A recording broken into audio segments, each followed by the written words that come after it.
इसके अबाउट कैसे निकाला जाता है। तो हमने लिखे हैं calculate the average power across N AC source. आपको पता है कि पावर के लिए दो चीज का होना बहुत जरूरी है, एक वोल्टेज और दूसरा करंट। बिना वोल्टेज और करंट का हम लोग कभी भी एवरेज पावर नहीं फाइंड कर सकते हैं।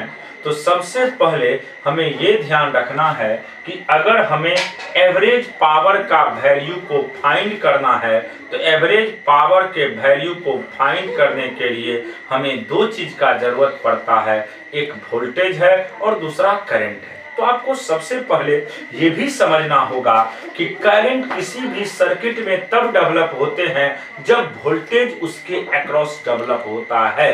बिना वोल्टेज का करंट कभी भी संभव नहीं है, क्योंकि ओम्स लॉ में कहा ही गया है कि voltage directly proportional to current.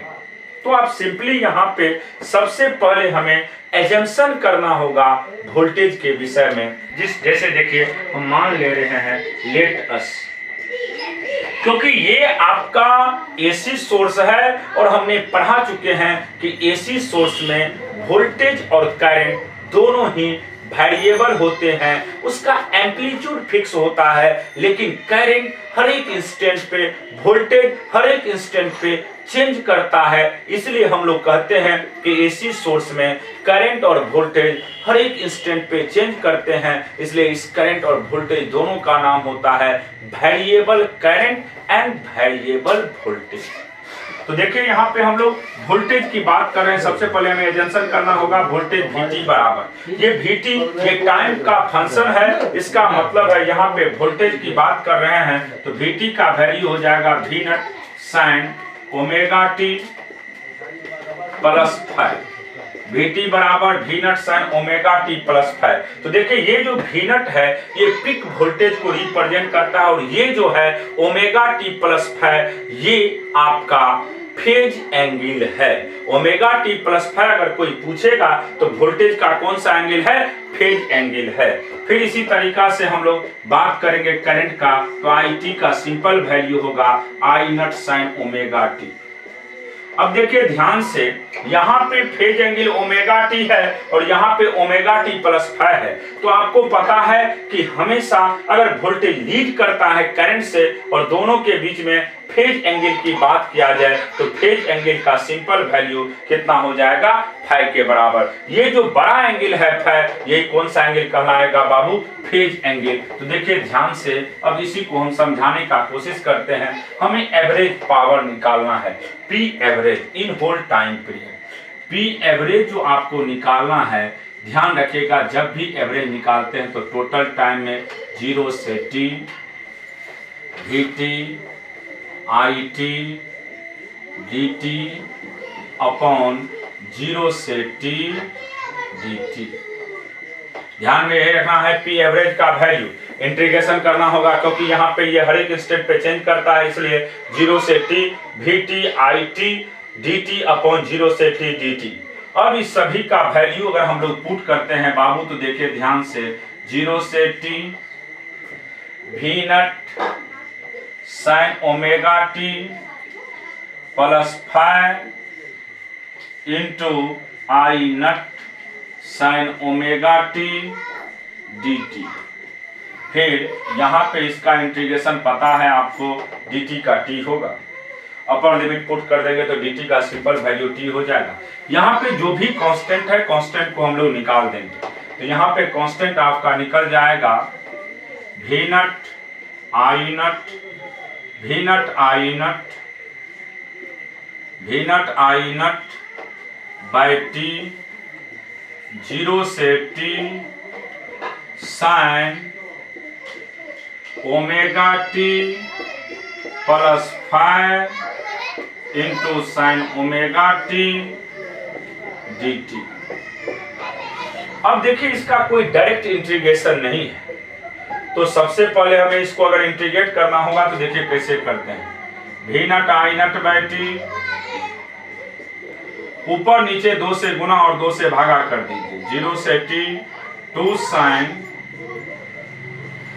Omega T plus 5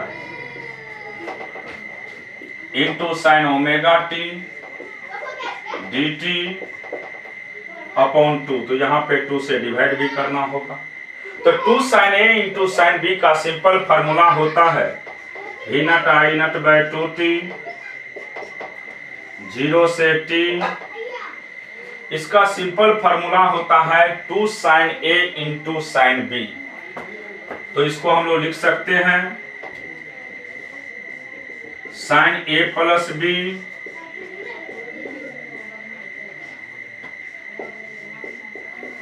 minus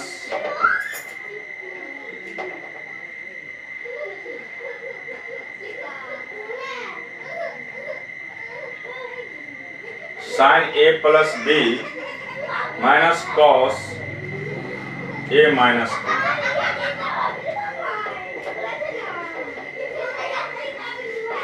omega T cancel हो जाएगा, यहाँ पे दोनों में इसके साथ मल्टीप्लाई होगा। देखिए एक स्टेप और बढ़ाते हैं यहाँ से, तो इसका सिंपल वैल्यू हो जाएगा आपको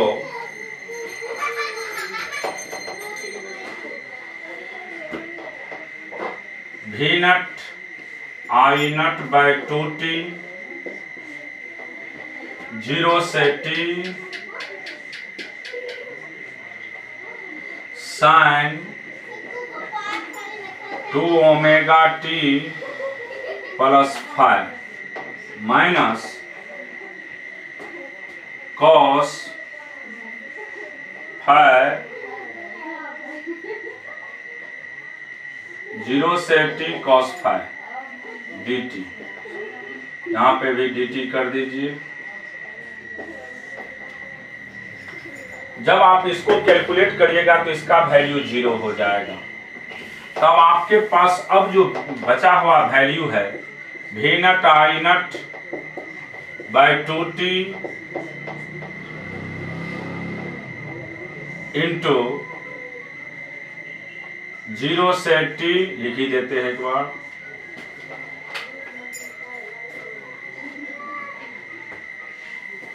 यहाँ पे प्लस होगा, ये प्लस वैल्यू होगा। यहाँ पे इसका टर्म 0 हो गया, तो ये टर्म 0 हो गया, तो सीधा 0 से t हो जाएगा। cos 5 बाहर निकल जाएगा, cos 5 dt। अब देखिए v naught I naught by 2t cos 5 constant है, कांस्टेंट को बाहर कर दीजिए। इसको 0 से t dt। अब आपको पता है dt का इंटीग्रेशन t होता है, तो v naught I naught by 2t into cos 5 dt का इंटीग्रेशन t से t कैंसिल, तो यहाँ से v naught by root 2 I naught by root 2 into cos 5। तो अब इसको हम लोग इस तरीका से भी लिख सकते हैं, पी एवरेज का वैल्यू, यही फार्मूला आपको लास्ट में हम डिफाइन करेंगे, इसी को याद रखना है। पी एवरेज का वैल्यू आपके पास हो गया, फुल टाइम पीरियड की बात कर रहे हैं, 0 से root 0 v naught by root 2 I naught by root 2 into cos 5। आपको पता है ये पीक वोल्टेज बाय रूट 2 को हम लोग किसके नाम से जानते हैं, IRMS, VRMS और IRMS। तो ये हो जाएगा VRMS,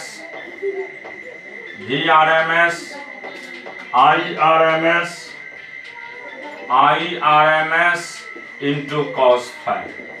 तो एवरेज पावर का सिंपल वैल्यू आप लोग रट जाइएगा कि VRMS IRMS इंटू कॉस 5। बहुत बहुत इंपॉर्टेंट है, VRMS IRMS इंटू कॉस 5। अगर कोई आपसे पूछ देगा कि बताइए एवरेज पावर क्या होता है, तो सिंपली रट जाइएगा, एवरेज पावर का सिंपल वैल्यू होता है VRMS IRMS into cos 5।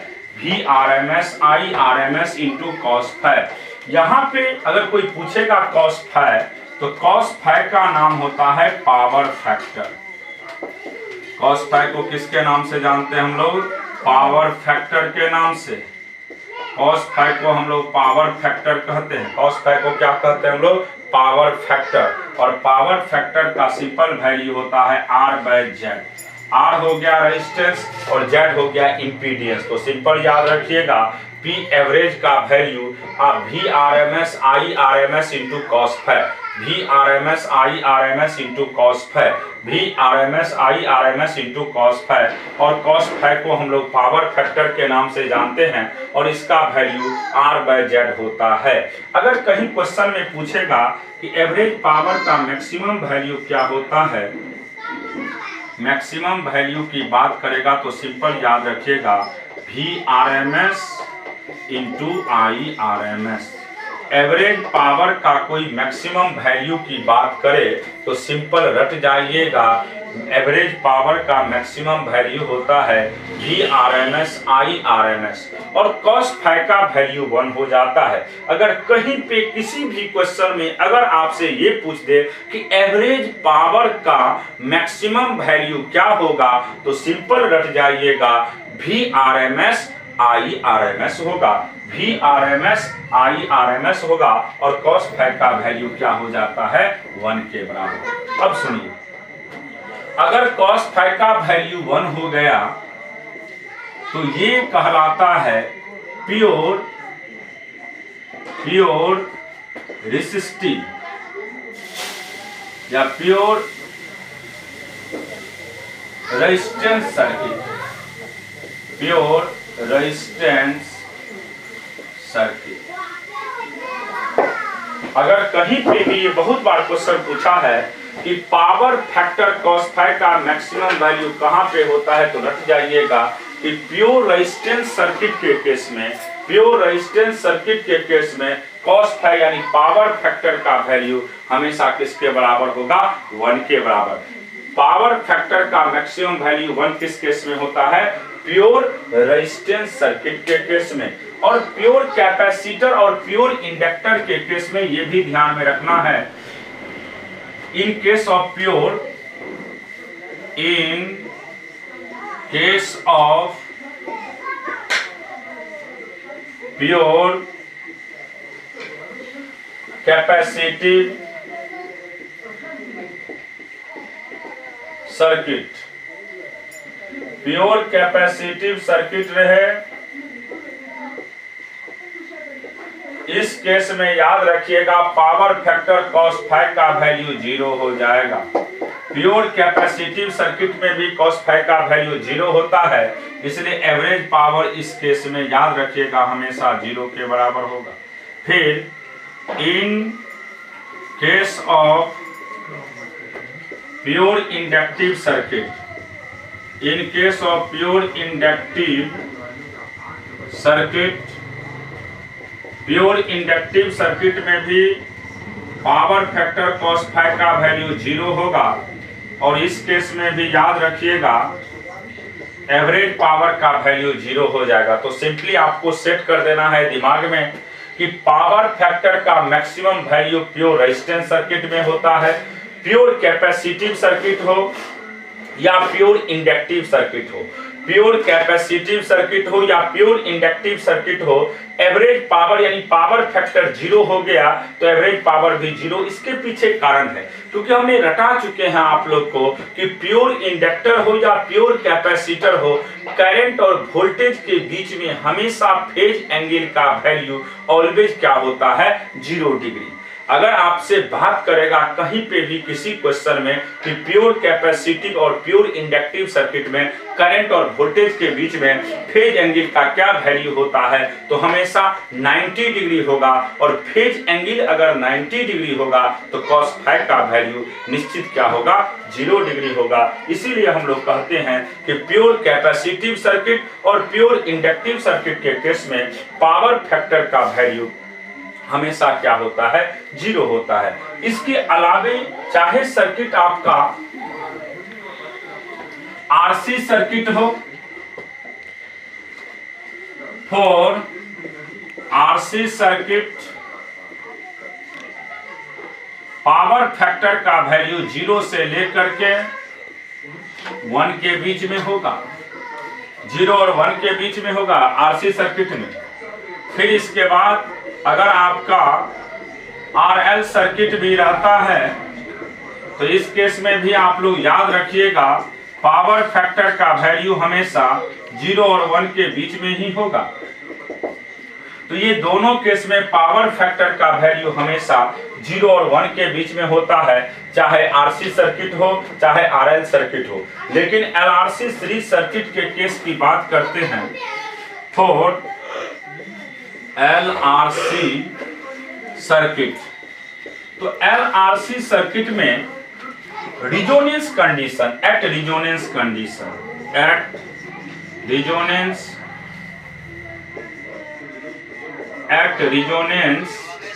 Condition resonance condition के केस में याद रखिएगा कि पावर फैक्टर cos फाई का वैल्यू सिर्फ 1 के बराबर होगा, अदरवाइज पावर फैक्टर का वैल्यू 1 से छोटा होगा। तो ये आपको ध्यान में रखना होगा।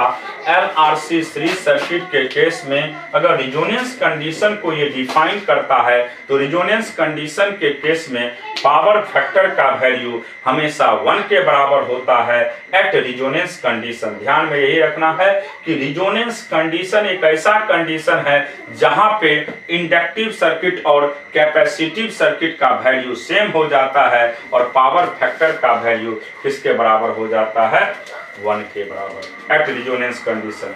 अब जैसे एक दो क्वेश्चन इस पे हम डिस्कशन करने जा रहे हैं अभी पावर फैक्टर पे, बहुत इंपॉर्टेंट क्वेश्चन है। जैसे सब लोग क्वेश्चन को नोट करिएगा। आप लोग भी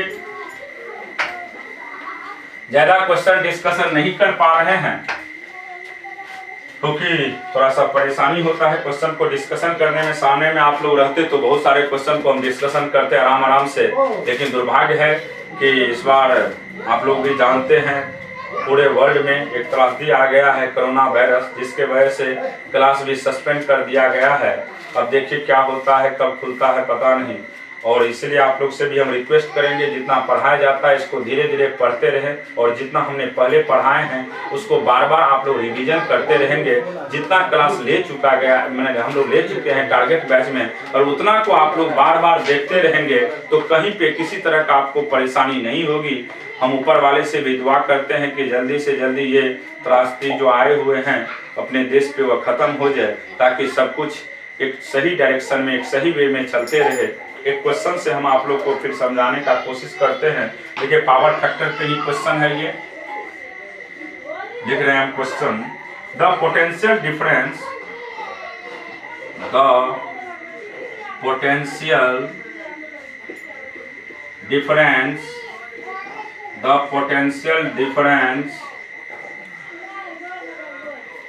across the potential difference across the resistance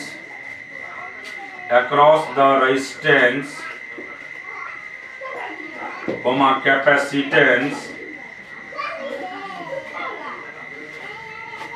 and inductance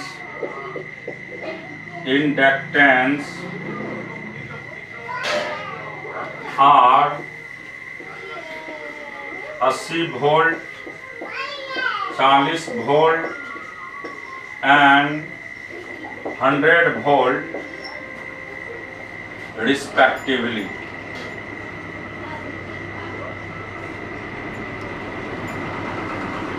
In an LRC circuit.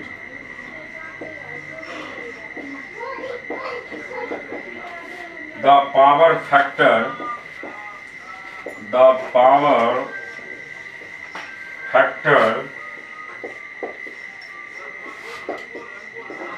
of this current या circuit is आपको पावर फैक्टर का वैल्यू निकालना है 0.4, 0.8, 0.5, 1। अब देखिए हम यहाँ पे difference the potential difference across the resistance, capacitance and inductance are 80 volt, 40 volt and 100 volt, 80, 40 and 100 volt respectively दिया है। और किस सर्किट की बात कर रहे हैं? LRC circuit. तो आपको पावर फैक्टर की बात पूछ रहा है, तो आप जानते हैं बाबू कि पावर फैक्टर हम लोग अगर इस सर्किट की बात करते हैं तो पावर फैक्टर का सिंपल वैल्यू होता है cos φ का वैल्यू R/Z। पावर फैक्टर की बात करते हैं तो cos φ का वैल्यू सिंपल होता है R/Z। cos φ का वैल्यू होता है R/Z। जब cos φ का वैल्यू R/Z है तो यहाँ पे R रहने दीजिए और Z, क्योंकि आपको पता है यहाँ पे 3 सर्किट है LRC सीरीज सर्किट, तो Z का वैल्यू आप लोग जानते हैं। Z का वैल्यू सिंपल होता है XL माइनस XC का होल स्क्वायर प्लस R²। क्योंकि आपको पता है LRC सीरीज सर्किट है और LRC सीरीज सर्किट के केस में पावर फैक्टर का वैल्यू सिंपली होता है R/Z और Z का वैल्यू हम लोग लिखते हैं R/√XL माइनस XC का होल स्क्वायर प्लस R²। अगर ऊपर नीचे हम लोग I से मल्टीप्लाई करते हैं, मल्टीप्लाई